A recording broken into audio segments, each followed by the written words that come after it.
This biker rode 1,426 miles to meet the family of his organ donor.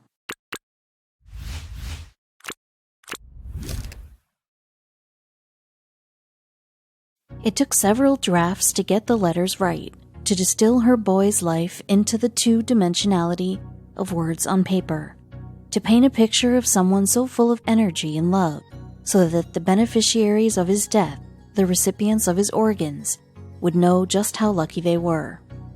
3 weeks earlier, the thread that held Christine Cheer's world together had been ripped clean away. On February 21, 2018, someone on the other end of the phone had said the words that brings parents to their knees. There's been an accident. Her son, 32-year-old Navy flight surgeon James Mazzucchelli, had been injured in a helicopter training mission at Camp Pendleton. If she wanted to see him while he was still alive, she needed to get on the next flight from Jacksonville, Florida, to San Diego, and she needed to pray. James was still breathing when Christine and his stepfather, David Cheers, arrived at Scripps Memorial Hospital in La Jolla, California, the next morning. Machines were keeping him alive, and the doctors told Christine that what she was seeing was likely his future, that her scuba diving, world-traveling, overachiever of a son was never going to wake up. He would never breathe on his own. He would never smile at her again. It was time for Christine to honor the spirit of a man who had switched his major from commerce engineering to preem because he wanted to help people. It was time to make her very worst day some stranger's best one. Christine instructed the hospital to begin the organ donation process. These few words, as hard as they were to say, would soon ripple outward, allowing a man to return to work, a veteran to get his health back, and an ailing cyclist to get back on his bike. Mike Cohen was just 18 when he'd been diagnosed with an aggressive form of leukemia in 2004. Doctors warned him that the treatment protocol could cause lasting damage to his heart. At the time, surviving cancer seemed like the more pressing concern. He took his treatment seriously, doing the radiation and chemo and even moving from New York to San Diego for his last year of chemo because his oncologist felt that mild weather would be easier on his body. The risk had paid off. 2 years after his diagnosis, he was cancer-free, and the move had been a good fit too. As soon as he was healthy enough to get outside, he was hiking or riding his bike. A casual cyclist as a kid, Mike became bike-obsessed. To celebrate his 6th year without cancer, Mike decided to ride his bike cross-country to New York. From the get-go, it was a grind. Somewhere in eastern Arizona, Mike was so over it he nearly threw his bike into oncoming traffic. What he didn't know during that ride was that his heart was beginning to fail, and in the years that followed, his health continued to deteriorate. Even on days he didn't ride his bike, he always felt tired. Then one evening in 2017, he started having chest pains. His brother, Dan Cohen, rushed him to the emergency room, where doctors discovered a golf ball-sized clot lodged in his left ventricle. They tried blood thinners, but the clot wouldn't budge. Soon hospital staff were preparing him for open heart surgery to install the left ventricular assist device, which would do the pumping that his heart couldn't accomplish. The old heart was like a 2.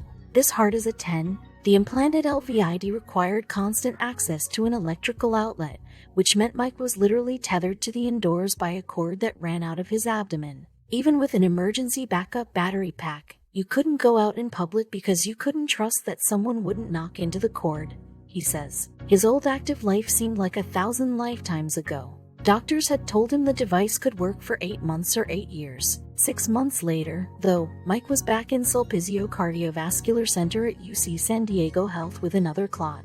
His heart was failing. He would need a new one. Heart transplant priority lists are tricky.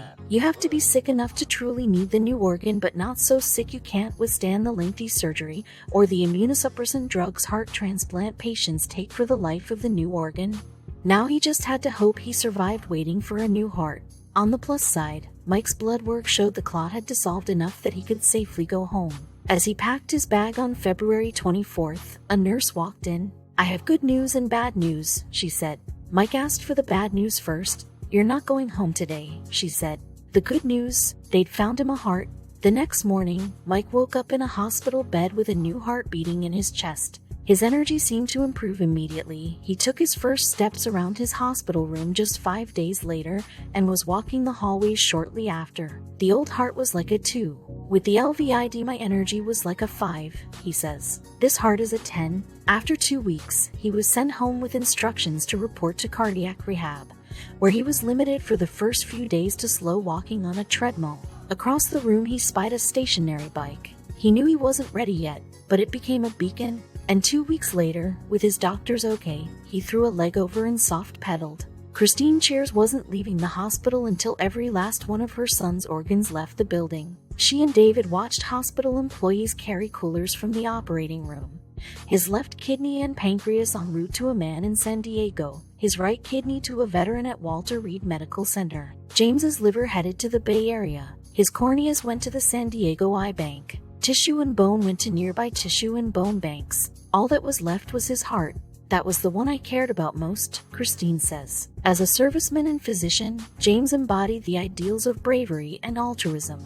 James had such an amazing heart, she says. When a hospital representative delivered the news that James's heart was headed out of the hospital, David ran into the hallway. He could see the image of someone holding a cooler reflected in a curved safety mirror. David yelled for Christine. The pair watched through the mirror as James's heart left the building. In the ensuing weeks, Christine descended into a grief so deep that climbing out seemed impossible. Her lone consolation, she knew, would be to find out that James's organs had helped people, that the recipients were doing all right. So she wrote each recipient, at least the 4 she knew of, a letter. The one part Christine wanted to get right was the part about what organ donation had meant to her son. How glad he would be that his heart and kidneys and tissue were helping others. She didn't want the recipients to feel guilty about the heft and gravitas of the gift they'd gotten. On March 19th, Christine put the final copies of her letters in the mail. 2 months after his surgery, Mike Cohen got a call from the organization that had coordinated the transplant. They had a letter for him. When he got it, he unfolded the typewritten pages and took a breath. Christine described her son's love for serving his country and the fact that he considered everyone a friend and never judged a soul. He was selfless, she wrote, had a quirky sense of humor, and was a brilliant and gifted doctor. She described his love for scuba diving, snowboarding, and motorcycles. His slogan, "Go big or go home." As he read Christine's letter, Mike began to understand just how special his new heart was. Eager to know more about James, Mike Googled him. Save for the fact that Mike shaved his head and sported a beard, James had a full head of hair and was clean-shaven. They had a lot in common.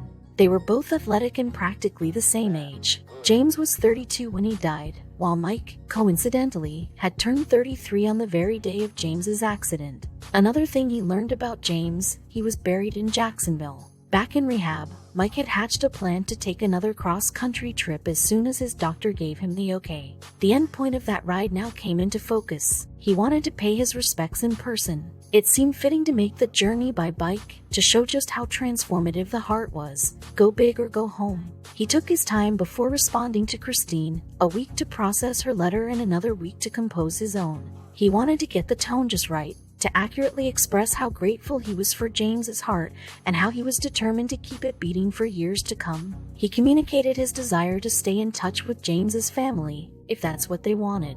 Of the 4 letters Christine had sent, she got a response from 2.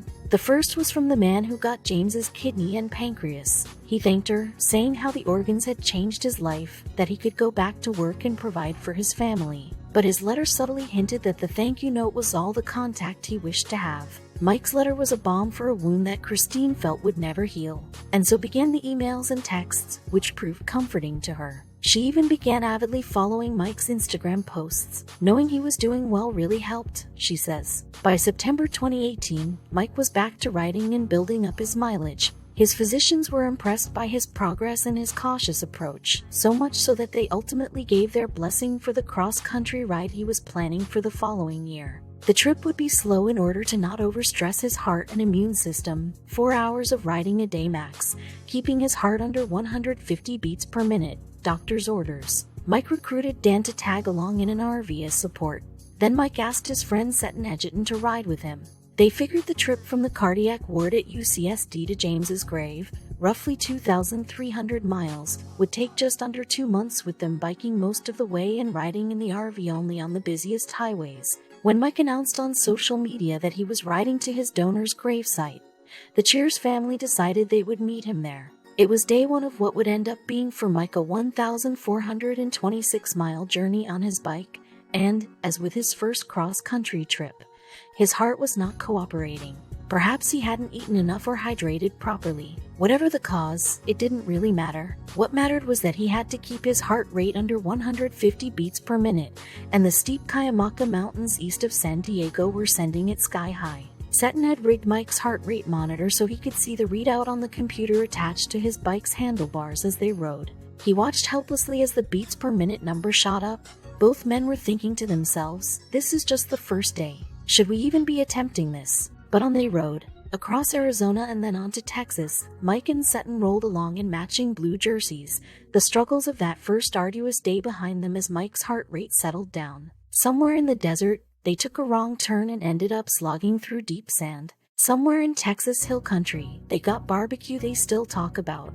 In the first 1,000 miles, they got a combined 24 flat tires. From Florida, Christine and David followed along on social media, worrying about traffic and dogs and all the things that can befall a rider in the middle of nowhere. A few times, when Mike and Seton couldn't find roads suitable for riding, they teetered onto an interstate, causing Christine to wince at the thought of semis whizzing by those boys, and that heart. If it had been her son, she might call him and dress him down. But Mike wasn't her son, he was a stranger with her son's heart.